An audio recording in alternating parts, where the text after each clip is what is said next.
soit le nom du Seigneur. Bonsoir, frères et sœurs.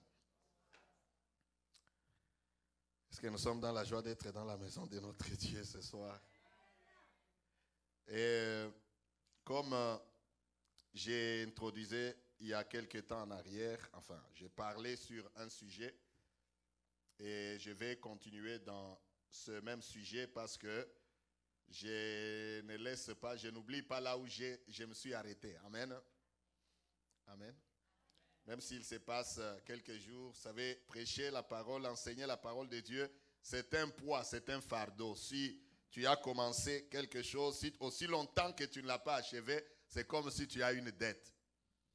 Et j'aime quand il y a des frères qui me suivent et qui me rappellent que parce que tu as commencé quelque chose, ce n'est pas fini. Tu avais annoncé autant de points, mais tu nous en as donné autant, ce n'est pas fini. Ça, j'aime.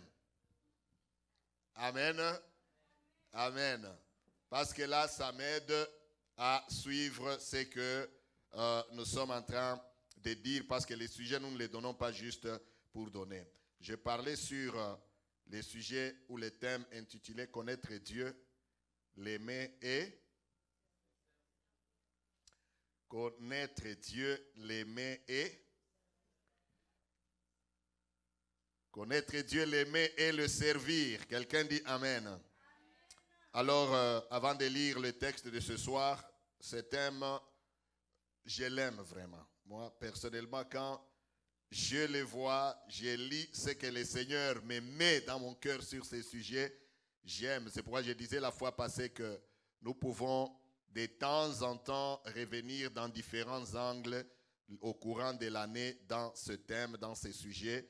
Nous ne manquerons pas toujours de choses à enseigner que le Seigneur nous a données. Amen. Connaître Dieu, l'aimer et le servir, nous avons parlé juste dans une dimension d'abord de les connaître.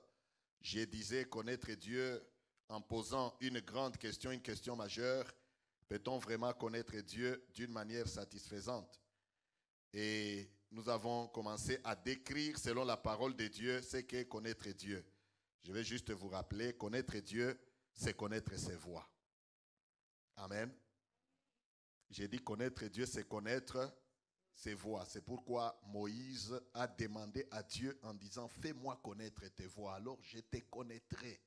Amen. Il dit, fais-moi connaître tes voies.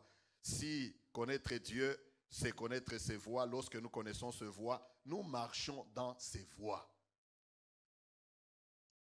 Personne ne peut dire qu'il connaît Dieu s'il ne connaît pas les voies de Dieu. Et nous avons essayé en son temps de donner quelques exemples. Connaître Dieu, je disais aussi que c'est avoir la vie éternelle. Jésus a prié pour ça. Amen. La vie éternelle, c'est qu'il te connaisse, toi, le vrai Dieu. Alléluia. Je disais aussi que connaître Dieu, je suis en train juste de rappeler, connaître Dieu, c'est se dépouiller du vieil homme.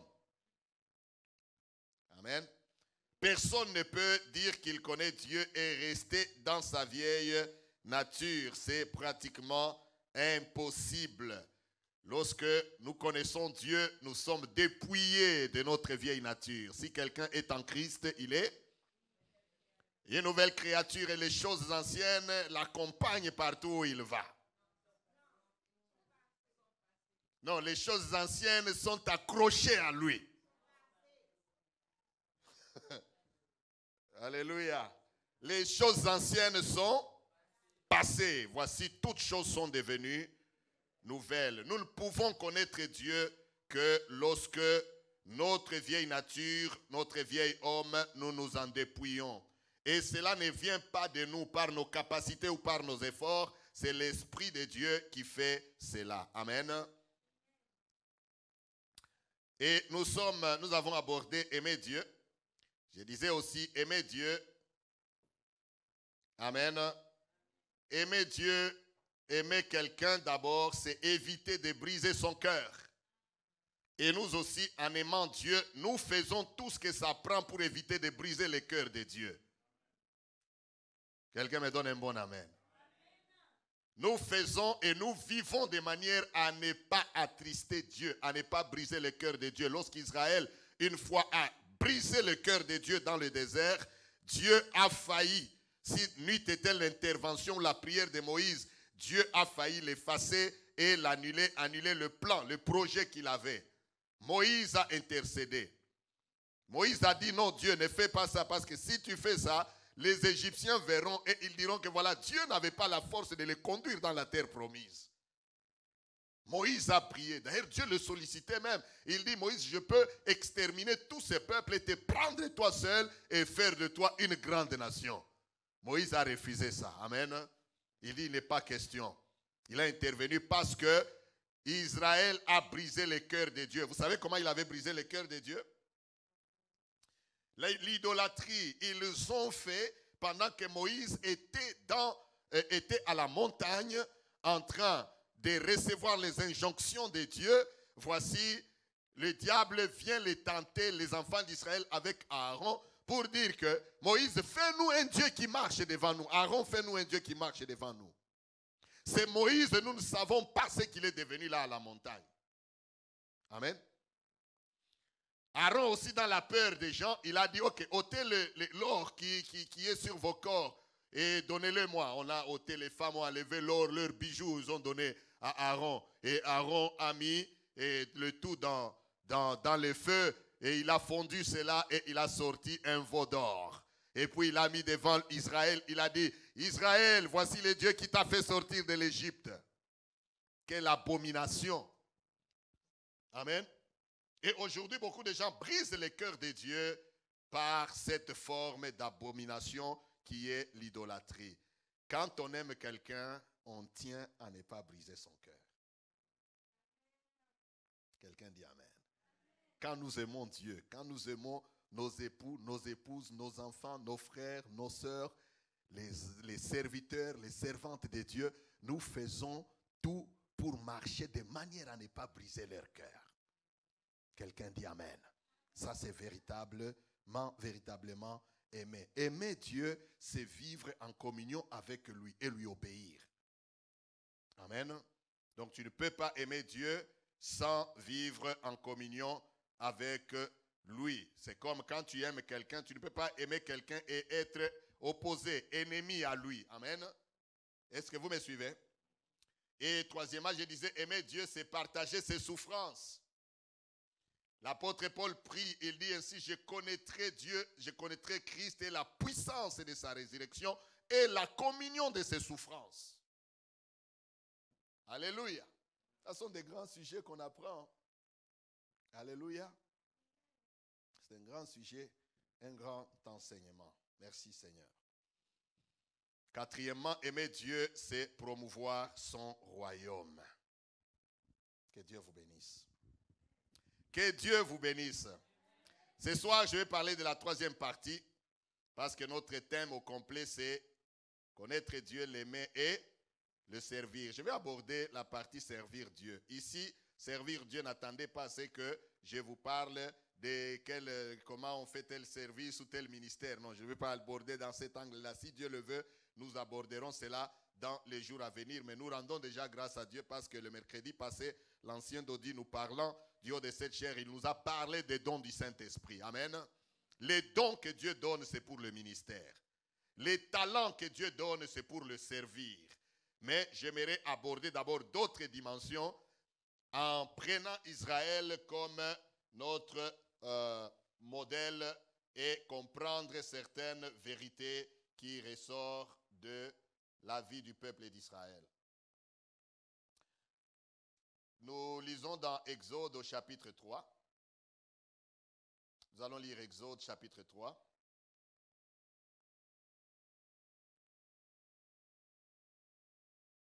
Exode au chapitre 3e, je vais lire à partir, c'est l'histoire du buisson ardent que nous connaissons.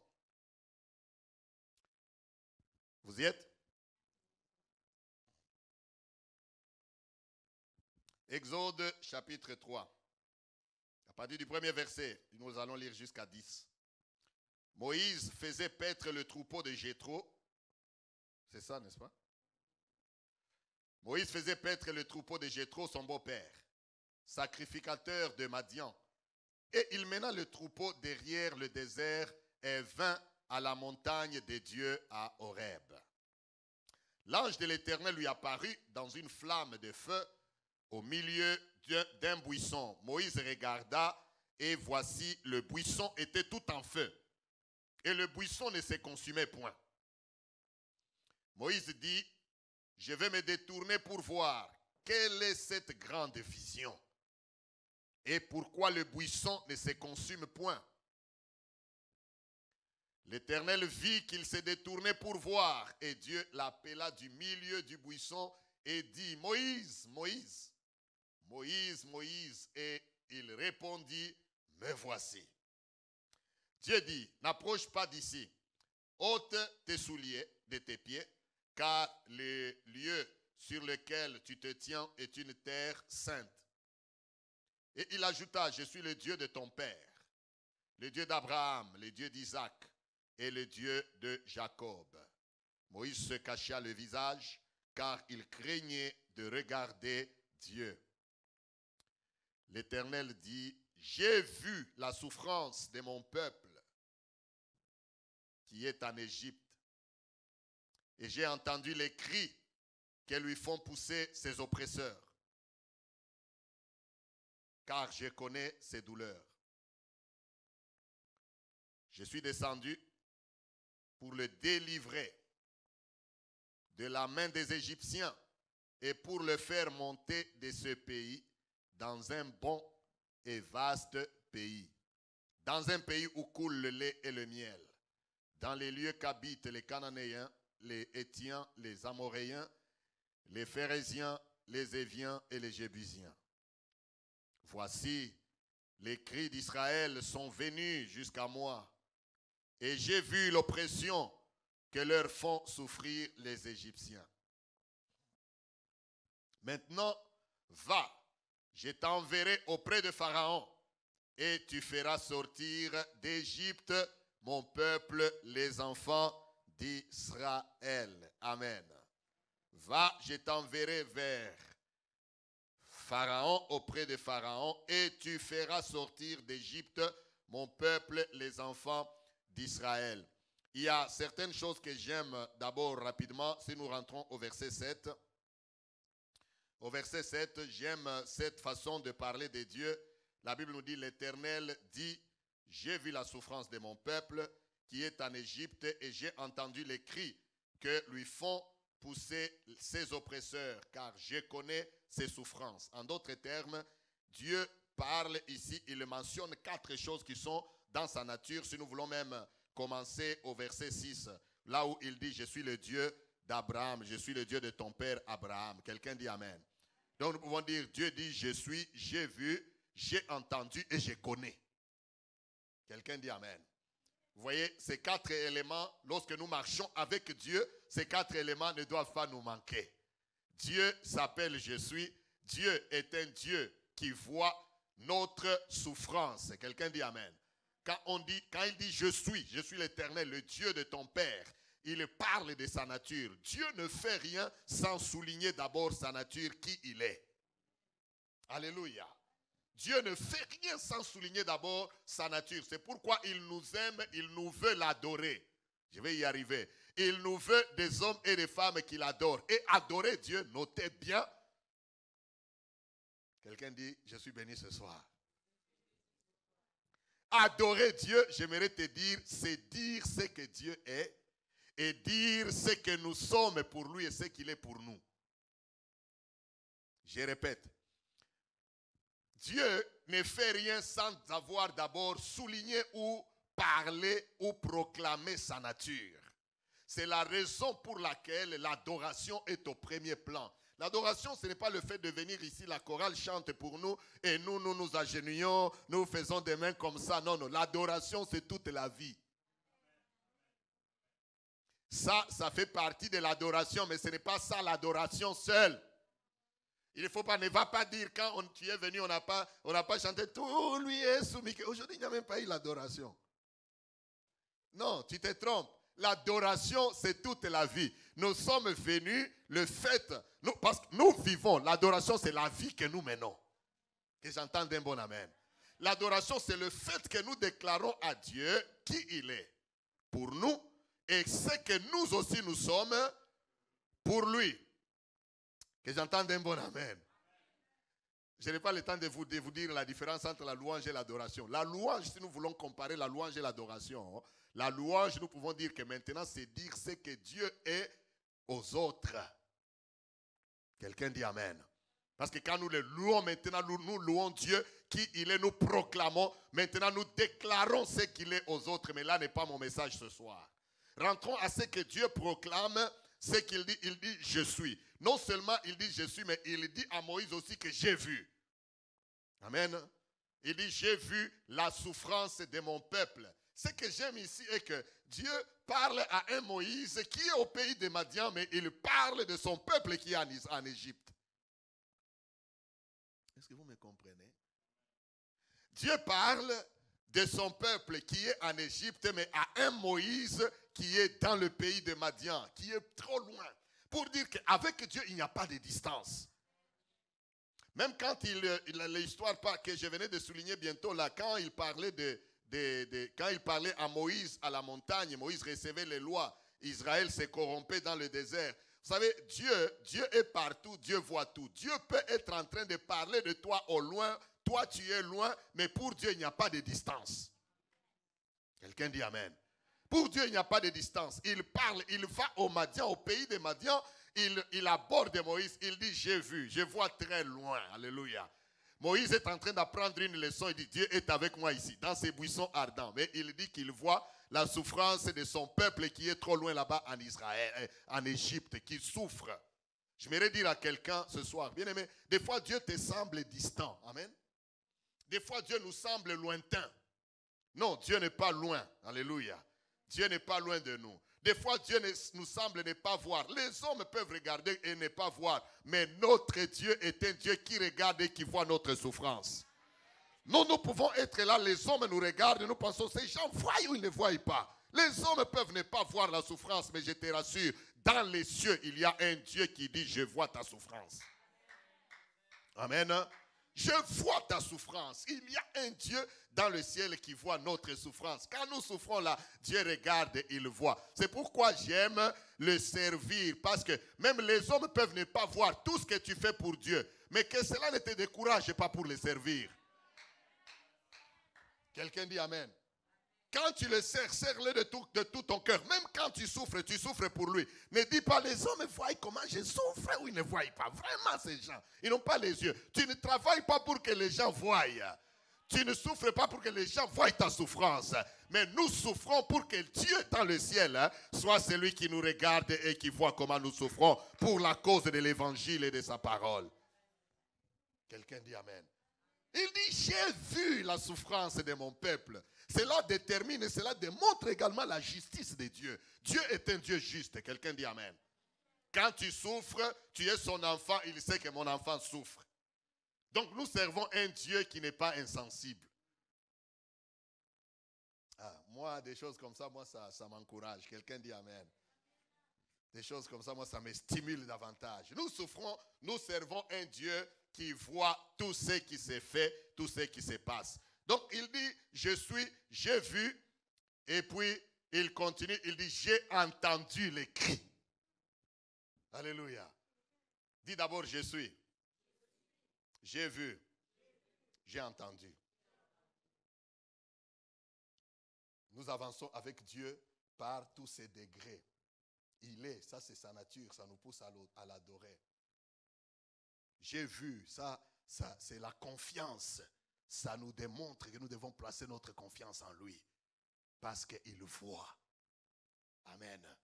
Et puis j'ai entendu. Ça nous pousse à la prier, à la foi. Savoir qu'il y a un Dieu, même si je ne le vois pas, même si je ne connais rien de lui, mais néanmoins, quand je lui parle, il est un Dieu qui entend. Vous savez, des fois, les gens qui ne sont que naturels, les hommes animaux, ce n'est pas moi qui l'ai dit, c'est la parole de Dieu. Amen. Vous savez qu'il y a des hommes animaux. On dirait qu'il n'y a qu'une personne qui connaît. J'invente ou bien c'est biblique? C'est biblique. Il y a un homme animal. Quand vous parlez avec un homme animal, voici comment il va réfléchir. Il commence à penser, il dit que mais quand même quand vous priez là, vous tous vous priez, tout le monde vous criez. D'abord, comment Dieu va vous écouter? Dans le cœur, là, je dis seulement homme, animal. Il ne comprend pas les choses de l'Esprit de Dieu. C'est vrai ou ce n'est pas vrai? C'est ce que la Bible dit. Un homme animal ne comprend pas les choses de l'Esprit de Dieu.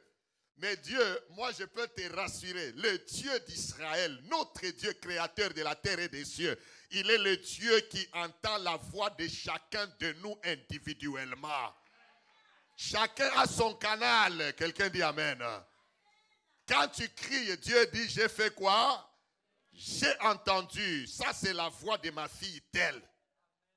Quelqu'un dit Amen. Ça, c'est la voix de mon fils X. Il est Dieu. Quelqu'un dit Amen. Des fois, nous avons l'impression comme si j'ai crié à Dieu, j'ai prié. Est-ce que Dieu lui-même, il m'entend même? Des fois, tu as tendance à prier, à parler à Dieu. Dieu, est-ce que tu m'entends vraiment? Dans le ciel, à Dieu, y a-t-il un Dieu qui m'entend? Oui, il y a un Dieu qui t'entend. Il dit, je suis, j'ai vu, j'ai entendu. Donc, quand le peuple d'Israël, d'ailleurs, les cris du peuple d'Israël en Égypte n'étaient même pas des prières, c'était les cris de la souffrance. Il gémissait sous les fouets, sous les coups. Quand il criait, Dieu entendait. Et puis il dit, j'ai entendu les cris que lui font pousser ses oppresseurs, car je connais ses douleurs. Ah, quelqu'un dit Amen. Les termes ici, je connais ses douleurs, ça veut dire que Dieu sent la même peine que tu sens, Dieu la sent exactement de la même manière. Ose un peu, tu sais, quand les parents qui sont là, par exemple, si quelqu'un prend ton enfant et il le moleste, comment tu sens? Parlons, vous-même. Il fait souffrir l'enfant, mais toi, la maman ou le papa, comment tu sens? Tu sens un pincement. Tu dis, pourquoi il fait ça à mon enfant? Tu vas aller à l'école là gronder. Amen. Tu risques d'aller à l'école là, aller gronder, dire, ne fais jamais ça à mon enfant. C'est vrai ou ce n'est pas vrai? Ça arrive. C'est comme ça. Nous voyons ça, nous qui avons grandi dans le contexte où nous avons grandi là. C'est un contexte où, bon, même éduquer les enfants ici, ce n'était pas seulement l'école et la famille. Non, même dans la rue, là, tu rencontres l'enfant du voisin, tu l'éduques. C'est pas vrai ce que j'ai dit. Tu rencontres l'enfant du voisin qui fait du mal, tu lui parles. Et puis lui aussi, il obéit, n'est-ce pas? C'est pas comme ici, il va te dire, qui es-tu pour me parler comme ça? Qui es-tu? Tu es mon père? Non, non. Mais là, dans le contexte où nous avons grandi, tu trouves un enfant du voisin ou de quelqu'un que tu connais, il fait du mal, tu le redresses. Maintenant, dans le quartier, là, des fois, il y avait des gens même qui exagéraient. S'il trouve vraiment que l'enfant a exagéré, il peut même le pincer. Dis-toi, je vais aller dire à ton père. C'est comme ça que tu agis, c'est ce que tu fais. Je vais aller dire à ton père ou à tes parents. C'est vrai, n'est-ce pas? Mais maintenant, s'il ne dit pas, tu vois seulement, il est en train de les taper. Toi, le père, pourquoi il traite mon enfant comme ça? Ça te fait mal. Ce n'est pas à ton corps, mais ça te fait mal parce que il y a un certain lien entre toi et celui qui est en train de souffrir. Il y a un lien entre nous et Dieu. Lorsque nous souffrons, il y a un lien. Nous sentons la douleur. Dieu n'est pas insensible. Dis d'abord que mon Dieu n'est pas insensible. Non, mon Dieu n'est pas insensible. Alléluia. Il dit, j'ai entendu les cris que lui font pousser les oppresseurs, car je connais ces douleurs. Donc Dieu connaît certaines douleurs. Il y a des douleurs que Dieu, quand il regarde, dit, je connais cette sorte de douleur. Et j'aimerais dire à quelqu'un, quand Dieu dit que je connais ta douleur, Dieu est proche d'opérer. Dieu est proche d'accomplir ce qu'il a dit qu'il fera. Parce qu'il est le Dieu qui connaît nos douleurs. Quelqu'un dit Amen. Je n'ai pas le temps de rester ici longtemps, mais si je peux faire un lien avec l'Apocalypse, vous verrez qu'en Apocalypse, Dieu, quand il parle aux églises, aux 7 églises, j'aime beaucoup le mot « je connais ». C'est ça le terme encore qu'il y a ici en Apocalypse. Il parle aux églises, il dit « je connais tes œuvres. Je connais même là où tu demeures. Là, je sais que c'est le trône de Satan. » Amen. Amen. Dieu connaît. Dieu connaît. J'aimerais que tu notes pendant que nous avançons dans cette rubrique que Dieu est. Donc il dit je suis. Il dit j'ai vu. Il dit j'ai entendu. Et il dit je connais. Alléluia. Tu sais, quand tu parles à un responsable, même au travail, là, tu parles à ton directeur ou à ton boss. Tu lui expliques tes souffrances. Et pour toute réponse, il te dit je connais. I know. C'est ça, n'est-ce pas? Ce n'est pas les haïnos de la rue. Haïnos, là, les haïnos de la rue où les enfants, tu les corriges, comme je venais de dire, là, il dit I know. Les haïnos des Canadiens, non. Haïnos des dieux. Les haïnos des vrais boss. Quand il te dit ça, il te dit que je connais. Ça veut dire qu'il a déjà pris le temps de regarder et d'observer. Et il a raisonné, il a vu, il a pensé ce qu'il doit faire. Maintenant, quand tu cries, là, tu lui dis, voici ce que je traverse, voici ce que je connais, voici ce que j'ai vu, j'ai vécu. Et puis à la fin, il te donne seulement, je connais. Amen. Hein? Oh, Dieu connaît. Alléluia. Quelqu'un dit amen. Dieu connaît. Dieu n'est pas ignorant. Dieu connaît. J'aimerais encourager quelqu'un en passant ce soir que Dieu, il connaît tes douleurs. Quand tu gémis là, Dieu connaît tes douleurs. Il n'est pas un Dieu qui ignore ce que nous traversons. Regardez, pour aller dire à un homme, juste à un homme, Moïse, qu'il rencontre devant le buisson ardent, pour attirer son attention, il amène d'abord le feu dans le buisson. Comme vous voyez là, si c'était le buisson vivant, des fleurs vivantes, et tu es là, toi, tu passes, les fleurs, les buissons s'allument. Normalement, là où il y a un feu, le feu est supposé consumer les feuilles et l'arbre. C'est vrai ou ce n'est pas vrai? Mais Moïse voit un spectacle extraordinaire. Il regarde, il voit que le feu est en train de s'allumer dans des buissons, dans les herbes, mais les herbes là, les feuilles, l'arbre ne se consument pas. Donc il y a un mélange de nature. Le feu et la nature humaine. Le feu ne consume pas la nature quand Dieu est là. Quelqu'un dit un bon amen. Moïse regarde, la Bible dit, quand Moïse regarde, il regarde bien attentivement, il se détourne pour voir, Dieu l'appelle. C'est là que Dieu l'appelle. Vous savez, l'histoire du peuple d'Israël se résume en ces 3 mots. Suivez-moi bien ici. Suivez-moi là où je vais. L'histoire du peuple d'Israël, c'est l'histoire de l'évangile. Ça se résume en ces 3 mots. Délivrance. Alléluia. La délivrance, Dieu délivre Israël. En d'autres termes, pour nous, dans le Nouveau Testament, nous parlerons de la rédemption. Amen. Délivrance, loi et tabernacle. Notez bien ces 3 choses-là, très capitales. Dieu délivre. Après l'avoir délivré, il lui donne la loi. Et après avoir donné la loi à Israël, il lui recommande de lui bâtir le tabernacle. Très important. Si tu veux résumer toute l'histoire même du peuple d'Israël et de l'évangile, ça se résume en ces 3. Dieu nous délivre de la main de Satan, de la main de Pharaon. Quand il nous délivre, il nous donne sa loi, sa parole. Quelqu'un dit amen. Et quand il nous donne sa parole, maintenant, c'est qu'il veut que nous lui bâtissions le tabernacle. C'est tout. C'est ça l'histoire de l'évangile. Délivrance, parole, temple. Que ce soit nous-mêmes ou que ce soit le temple. En d'autres termes, Dieu nous délivre, il nous donne la direction, il nous donne sa parole, il nous donne sa loi. Et la finalité, c'est que nous puissions lui bâtir le tabernacle. C'est ça Israël. Et c'est ça nous également.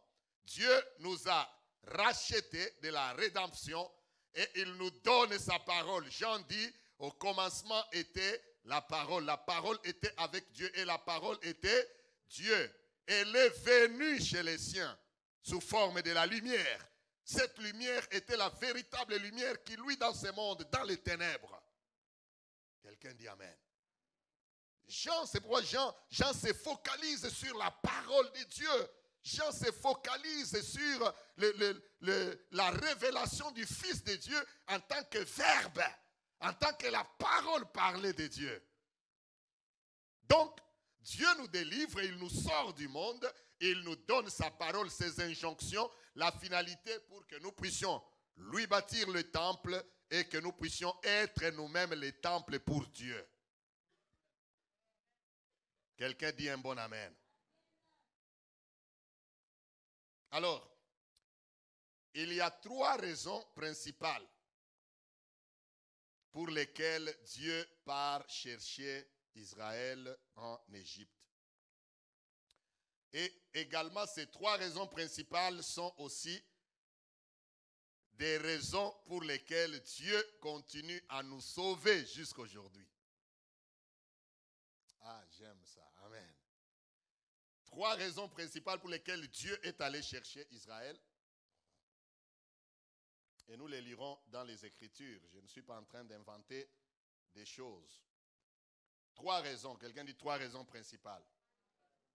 Parce que si on te disait pourquoi Dieu est allé délivrer Israël, s'il y a des choses que nous venons de souligner qui illustrent l'Exode, mais qui illustrent aussi l'Évangile, la délivrance, comme je viens de le dire, la loi et le tabernacle.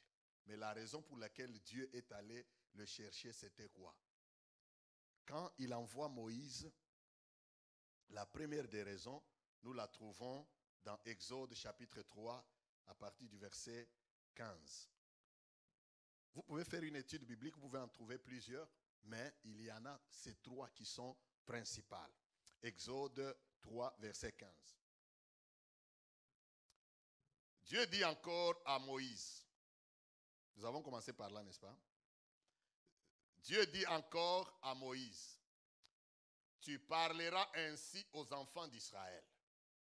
L'Éternel, le Dieu de vos pères, le Dieu d'Abraham, le Dieu d'Isaac et le Dieu de Jacob, m'envoie vers vous. Voilà mon nom pour l'éternité, voilà mon nom de génération en génération. Verset 16. Va, rassemble les anciens d'Israël et dis-leur, l'Éternel, le Dieu de vos pères, m'est apparu. Le Dieu d'Abraham, d'Isaac et de Jacob, il a dit, je vous ai vu et j'ai vu ce qu'on vous fait en Égypte. Verset 17. Et j'ai dit, je vous ferai monter de l'Égypte où vous souffrez, dans le pays des Cananéens, des Hétiens, des Amoréens, des Phérésiens, des Éviens et des Jébusiens, dans un pays où coule le lait et le miel. 18, on continue.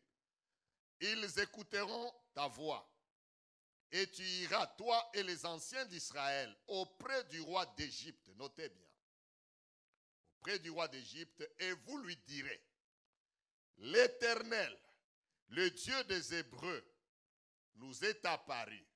Permets-nous de faire 3 journées de marche dans le désert. Pour faire quoi? Pour faire quoi? Pour offrir des sacrifices à l'Éternel, notre Dieu. Première raison. Quelqu'un dit Amen. Dit première raison. Et je vais vous dire à quel niveau cette première raison est très importante. Pour offrir des sacrifices. Regardez, Dieu apparaît à Moïse et il lui dit, il lui parle d'abord lui, et puis il dit, tu vas aller vers tous les peuples d'Israël. Tu vas leur dire que le Dieu de vos pères m'est apparu et tu vas leur parler ainsi. Après, tu vas réunir les anciens. Est-ce que vous me suivez? Après, tu vas réunir les anciens d'Israël. Regardez à quel point cette raison est importante parce qu'il fallait que tout le monde comprenne. Dieu dit, tu vas aller d'abord à tous les peuples. Et puis de tous les peuples, tu réunis qui? les anciens d'Israël. Et puis maintenant, quand tu as parlé au peuple, tu as parlé aux anciens. Maintenant, troisièmement, tu vas aller parler à qui? À Pharaon. Donc, 3 niveaux. Il parle au peuple, il parle aux anciens et il parle maintenant à Pharaon. La chose qu'il va leur dire, il dit, le Dieu de nos pères nous est apparu, donne-nous 3 journées de marche, nous voulons aller pour que nous puissions aller lui offrir des sacrifices. Très souvent, vous voyez, nous comprenons, nous pensons que Dieu, quand il est apparu à Israël, il veut les délivrer, c'est tout simplement pour qu'il leur change des nations, qu'il leur donne un pays où coule le lait et le miel, le pays des Jébusiens, tout ça, etc. Ça, c'était une façon de leur dire que je suis un Dieu responsable. Mais l'objectif, ce n'est pas juste pour que vous alliez dans un pays où coule le lait et le miel. L'objectif, c'est d'aller pour que Satan comprenne le message. L'objectif que je vous délivre, que je viens de vous chercher, c'est pour que vous alliez m'offrir des sacrifices. Oh, quelqu'un dit Amen. Donc, comme pour dire que Dieu était dans le ciel, il voit la souffrance de son peuple, alors que lui, il est dans les besoins des gens qui doivent lui offrir des sacrifices. C'est pourquoi Paul dit, offrez vos corps comme des sacrifices vivants, sains et agréables à l'Éternel.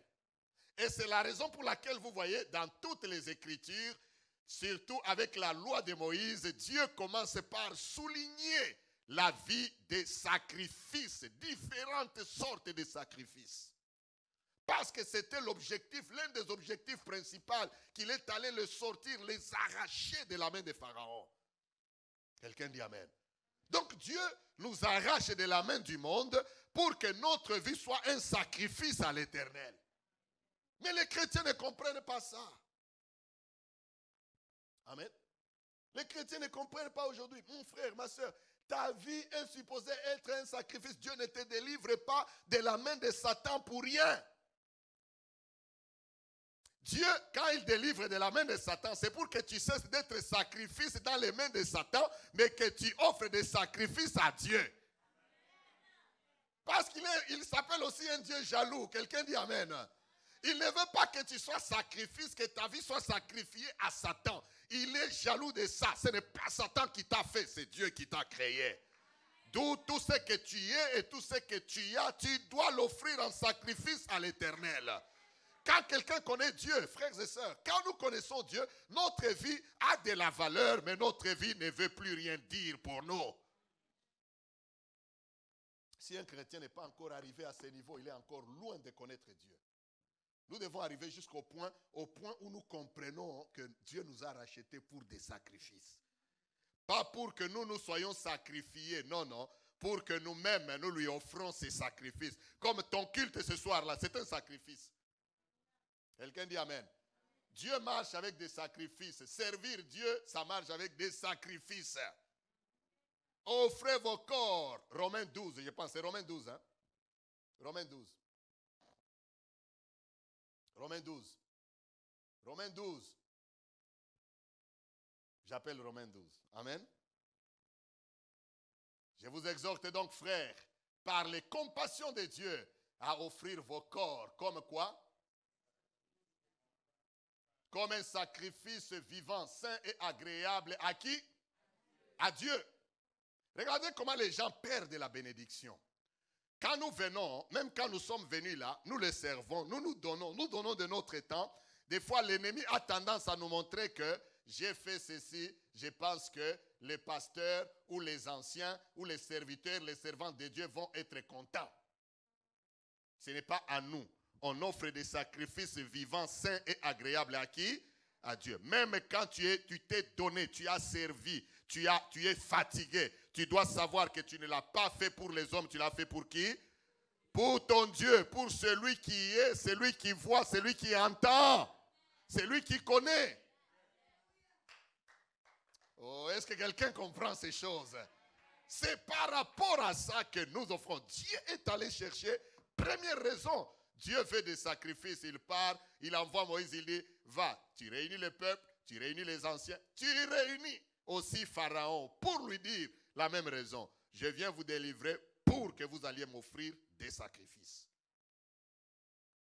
Amen. Deuxième raison. Et nous allons tendre vers la fin. Parce que prochainement, je vais démontrer, j'étais arrivé au point où, pour la fois prochaine maintenant, je dois démontrer comment le diable aime empêcher ses raisons. Je vous le démontrerai. Amen. Deuxième raison. Exode chapitre 4, versets 21 à 23. Nous rentrons. Exode 4. L'Éternel dit à Moïse, en partant pour retourner en Égypte, vois tous les prodiges que je mets en ta main.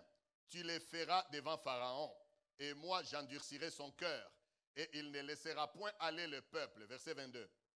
Tu diras à Pharaon, ainsi parle l'Éternel. Alléluia. Tu diras à Pharaon, ainsi parle l'Éternel. Israël est mon fils, mon premier-né. Je vous ai dit ici lors de la prière de 14 jours qu'un jour je parlerai sur le premier-né. Amen. Depuis lors, toutes les fois que je lis ça, ça m'enseigne quelque chose. Mais ça, je ne serai pas pour aujourd'hui. Il dit, tu vas faire comprendre à Pharaon que je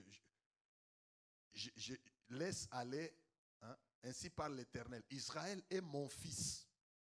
Amen. Mon premier-né. Verset 23. Je te dis, laisse aller mon fils. Pour qu'il me fasse quoi? Pour qu'il me serve. Vous avez vu ça? Deuxième raison, pour qu'il me serve. Si tu refuses de le laisser aller, voici, je ferai périr ton...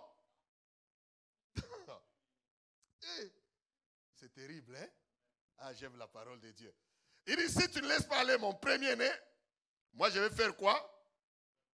Je vais faire périr le tien. Ton premier-né, je vais le faire mourir. Non, c'est jusqu'au verset 23. Si tu refuses de le laisser aller, voici, je ferai périr ton fils, ton premier-né. Est-ce qu'on comprend ces choses? Regardez un peu. La deuxième raison, ce que je voulais nous souligner ici, c'est que Dieu dit, laisse aller. Premièrement, il a dit pour offrir des sacrifices. Deuxièmement, il dit ici, pour qu'il me serve. Laisse aller mon peuple pour qu'il me serve. Il lui fait d'abord expliquer, il lui fait voir que Israël, c'est mon fils. C'est mon premier-né. Tu n'as pas le droit de l'arrêter. Tu n'as pas le droit de lui faire voir tout ce qu'il fait. Tu lui fais voir là. Laisse-les aller pour qu'il me serve. Si tu refuses de laisser aller mon fils, mon premier-né, moi je vais faire quoi?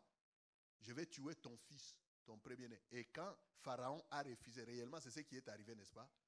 C'est ce qui est arrivé. Dieu est passé en Égypte, il a frappé tous les premiers-nés des Égyptiens.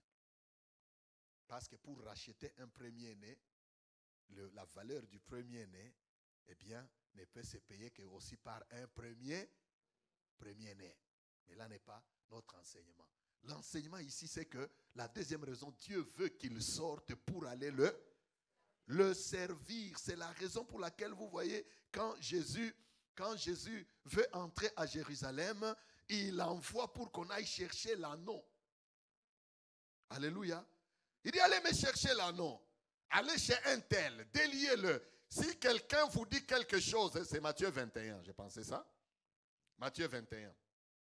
Matthieu 21 à partir du premier verset. On tend vers la fin, on va terminer dans quelques minutes. Matthieu 21. Lorsqu'ils approchèrent de Jérusalem et qu'ils furent arrivés à Bethphagée, vers la montagne des Oliviers, Jésus envoya 2 disciples. En leur disant, allez au village qui est devant vous, vous trouverez aussitôt une ânesse attachée et un anneau avec elle. Détachez-les et amenez-les-moi. Amen. Si quelqu'un vous dit quelque chose, vous répondrez, le Seigneur en a besoin. Et à l'instant, il les laissera aller. Le Seigneur en a besoin parce qu'aux yeux de Dieu, nous ne sommes pas supposés être montés par un esprit quelconque si ce n'est Dieu et Dieu seul. Quand Dieu s'investit en nous, c'est pour que nous le servions. Et quelqu'un dit Amen. C'est pourquoi la Bible nous appelle, nous sommes un royaume de sacrificateurs pour Dieu. son Père. Tu es serviteur de Dieu. Si l'Église comprenait ces choses convenablement, nous sommes des serviteurs de Dieu. Ce n'est pas seulement nous qui nous tenons ici. Non, tu es servante de Dieu, ma soeur. Amen. Les sacrifices que nous offrons à Dieu, les services que nous rendons à Dieu, c'est notre service, c'est notre adoration, c'est notre culte comme nous sommes là. Amen. Dieu voit des serviteurs et des servantes en train de lui donner des sacrifices de louange et des sacrifices d'adoration. Est-ce que vous me comprenez? C'est là qu'il te regarde, il dit que tu es son serviteur, tu es sa servante. Parce que tu es en train de lui donner des sacrifices qu'il cherche, pour lesquels il t'a tiré du monde. Dieu ne nous a pas tirés du monde juste pour rien, non. Premièrement, pour que nous lui offrons des sacrifices. Deuxièmement, pour que nous puissions le servir ou servir Dieu. Ah, j'aime la troisième raison, je vais m'arrêter là. Amen. Exode 5. À partir du premier verset. Exode 5. Nous terminons, nous allons prier, on va partir.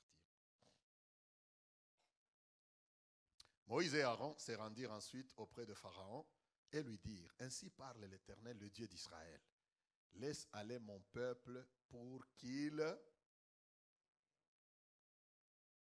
Ah, des fois je vois certains, je me demande, est-ce que vous voyez ça aussi? Pour qu'il, au désert, une, à mon honneur. Alléluia. Ah, j'aime Dieu.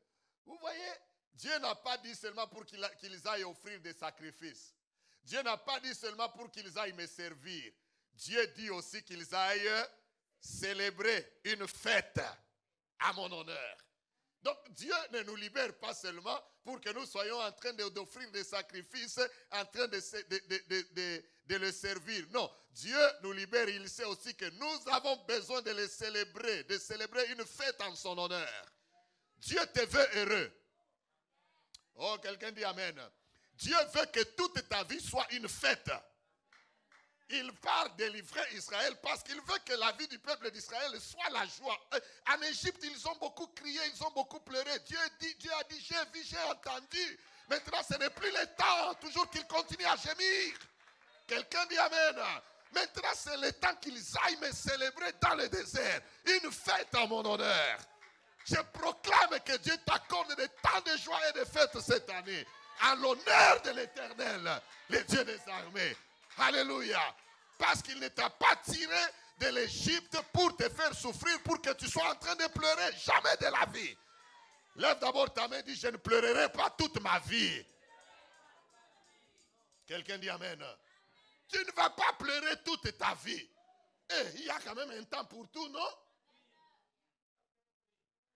Aïe. Il y a un temps pour tout. Quelqu'un dit Amen. Que Dieu te délivre de la tristesse maintenant. Que Dieu te délivre des larmes. Qu'il te donne un temps de réjouissance, un temps de fête. Parce qu'il t'a délivré du monde pour ça. Comprends ces choses. Nous ne sommes pas malheureux. Quelqu'un dit Amen. Nous ne sommes pas malheureux, nous enfants de Dieu. Nous ne sommes pas supposés marcher, nous promener des regards inquiets, en train de regarder les gens du monde. Dieu, vraiment, pourquoi moi tu m'as sauvé? Seigneur, jamais. Nous sommes appelés à nous réjouir. Nous sommes appelés à aller célébrer une fête en l'Éternel, en l'honneur de l'Éternel, même si c'est dans le désert. Aïe, aïe, aïe. Que Dieu nous aide. C'est dans le désert, il dit qu'il célèbre au désert. Amen. Qu'il célèbre où? Comme pour dire, même pour nous enfants de Dieu, tu peux être au désert, mais le désert ne doit pas t'empêcher de célébrer l'Éternel. Oh, alléluia. Le désert ne peut pas nous empêcher. C'est pourquoi le psalmiste, quelque part, il pose la question, il dit, Dieu peut-il dresser une table dans le désert? Oui, Dieu peut dresser une table dans le désert. Il les a nourris au désert. Quelqu'un dit Amen. Parce que rien ne peut empêcher ta réjouissance. Amen. L'unique chose qui peut empêcher ta réjouissance, c'est si tu restes en Égypte. Mais si tu es déjà sorti de l'Égypte, même si tu es dans le désert, en route vers Canaan, tu as droit à une fête en l'honneur de l'Éternel. Ah, alléluia! Que Dieu bénisse sa parole. Je nous parlerai prochainement, je vais essayer de vous faire voir comment le diable aime empêcher ses raisons. Amen. Donc Dieu nous tire de l'Égypte premièrement pour faire quoi? Offrir des sacrifices. Deuxièmement, pour le servir. Troisièmement, célébrer, pour fêter. Tenons-nous debout dans la présence de Dieu. En son honneur. En son honneur. Tenons-nous debout, bénissons le nom du Seigneur. Dis merci à Dieu. Seigneur, merci pour ces choses qui remontent ma foi, qui remontent ma vie, qui m'éclairent pourquoi je suis enfant de Dieu, pourquoi tu m'as tiré du monde, de l'Égypte. Élevons nos voix. Prions le Seigneur. Prions, prions. Prions. Prie, parle à Dieu, prie. Parle à Dieu. Tu désires, tu as besoin de le servir, tu as besoin de lui offrir des sacrifices et tu as besoin de les célébrer. Malgré le désert, tu peux les célébrer. Alléluia. Notre Père et notre Dieu, ce soir, nous te rendons gloire et nous te bénissons parce que tu nous as rachetés, tu nous as sauvés, tu nous as amenés au Dieu fidèle du monde, de l'Égypte, pour que nous puissions t'offrir des sacrifices, pour que nous puissions te servir comme un royaume de sacrificateurs et pour que nous puissions, au Dieu du ciel, célébrer, même au désert, une fête en l'honneur de l'Éternel. Seigneur, merci. Merci car tu fais de chacun de nous, ô Dieu fidèle, tes enfants, tes fils et tes filles, et tu nous combles de tes bienfaits et de ta grâce. Et reçois toute la gloire au nom puissant de Jésus, notre Seigneur et Sauveur. Merci Jésus. Bénis ce temps, bénis ta parole, bénis notre chemin de retour. Bénis, ô Dieu fidèle, Seigneur, nos dîmes et nos offrandes que nous voulons t'offrir en ces moments et que tu bénisses la suite de la semaine. Merci pour la présence de mon frère et de ma soeur ce soir. Et merci pour tout ton peuple. Bénis-le, bénis le chemin de retour de chacun. Au nom de Jésus, notre Sauveur, accepte nos dîmes et nos offrandes et que tout te glorifie en nous, par nous, Seigneur, et pour nous. Au nom de Jésus. Merci, Seigneur. Chers frères et sœurs, que l'amour de Dieu, notre Père, la grâce de Jésus-Christ et la communion du Saint-Esprit vous soient accordées et multipliées. Que le Seigneur te bénisse, que le Seigneur te garde, qu'il t'accorde la célébration. Car il t'a sauvé pour cela. Tu es béni de l'Éternel. Au nom de Jésus. Amen. Amen.